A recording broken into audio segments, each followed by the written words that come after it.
Palestine et Israël, l'histoire de la terre promise par le peuple élu. Une analyse machiavélique des concepts de terre promise et de peuple élu, intégrer les théories de Theodor Herzl. Les concepts de terre promise et de peuple élu sont au cœur de plusieurs traditions religieuses, notamment au sein du judaïsme, du christianisme et de l'islam. D'un point de vue machiavélique, ces doctrines religieuses peuvent être considérées comme des instruments de contrôle et de cohésion sociale plutôt que comme des vérités divines. Cette analyse intégrera les théories de Theodor Herzl, le père du sionisme politique moderne, pour illustrer comment ces concepts ont été utilisés stratégiquement dans le contexte de l'établissement d'une patrie juive. Theodor Herzl et le mouvement sioniste. Theodor Herzl fut une figure clé dans l'établissement du sionisme politique. Son ouvrage, L'État juif, 1896, et ses efforts pour organiser le premier congrès sioniste en 1897 ont joué un rôle crucial dans la galvanisation du soutien à la création d'une patrie juive en Palestine. Les théories et stratégies de Herzl constituent une étude de cas convaincante sur la manière dont les idées de la terre promise et du peuple élu peuvent être utilisées à des fins politiques. Herzl considérait la création d'un État juif comme une solution à l'antisémitisme et aux persécutions persistantes auxquelles sont confrontés les Juifs en Europe. Il croyait que ce n'est qu'en ayant leur propre État que les Juifs pourraient atteindre la sécurité, la dignité et l'autodétermination. L'utilisation par Herzl des récits religieux.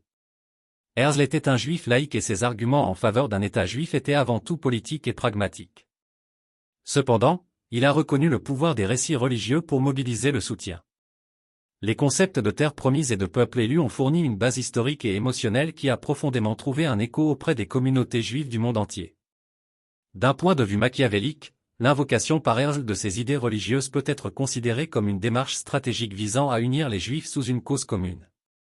En concevant le projet sioniste en termes de retour à la terre promise, Herzl a pu puiser dans des siècles de désirs religieux et de mémoire culturelle, transformant une initiative politique en un mouvement ayant une profonde signification existentielle. L'usage machiavélique des symboles religieux. Machiavel soutient que la religion peut être un outil puissant pour maintenir le pouvoir et atteindre des objectifs politiques. L'adoption par Herzl du récit de la terre promise illustre ce principe. En positionnant le mouvement sioniste comme un accomplissement de la prophétie biblique, Herzl a non seulement légitimé les objectifs politiques du sionisme, mais a également motivé les communautés juives à soutenir et à participer à cette entreprise. L'idée du peuple élu remplissait également une fonction unificatrice. Cela a favorisé un sentiment d'identité collective et un but parmi les Juifs, les rendant plus disposés à supporter les sacrifices nécessaires à la création d'un État juif. Ce sentiment d'élection a fourni un renforcement moral et psychologique, essentiel pour maintenir l'engagement envers la cause sioniste face à des défis importants. La réalité pragmatique du sionisme. La vision de Herzl d'un État juif ne reposait pas uniquement sur le sentiment religieux. Il était parfaitement conscient des réalités géopolitiques et cherchait à dialoguer avec les puissances mondiales pour obtenir leur soutien au projet sioniste. L'approche pragmatique de Herzl s'aligne sur les principes machiavéliques, mettant l'accent sur la realpolitik plutôt que sur l'idéalisme. Dans ses efforts diplomatiques, Herzl a fait appel aux intérêts des puissances européennes, arguant qu'un État juif en Palestine servirait de rempart à la civilisation européenne et de force stabilisatrice au Moyen-Orient. Cet engagement pragmatique démontre comment Herzl a combiné des récits idéologiques avec des actions politiques stratégiques, dans l'esprit des conseils de Machiavel aux dirigeants. L'héritage des théories de Herzl.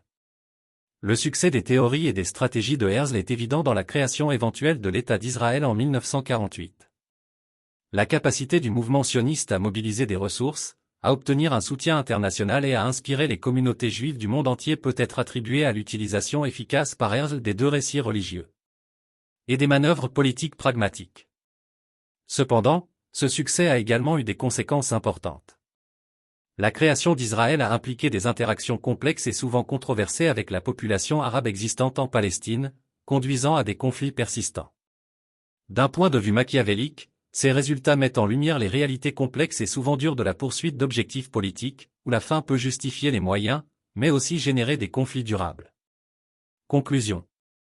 L'intégration des théories de Theodor Herzl dans une analyse machiavélique de la terre promise et du peuple élu souligne l'utilisation stratégique des récits religieux à des fins politiques. La capacité de Herzl à mélanger les éléments idéologiques et pragmatiques dans le mouvement sioniste illustre la façon dont les dirigeants peuvent exploiter le pouvoir des systèmes de croyance pour atteindre des objectifs politiques concrets. L'héritage de ces actions, tout en réussissant à établir une patrie juive, illustre également les complexités et les considérations éthiques inhérentes à la poursuite machiavélique du pouvoir et de l'État.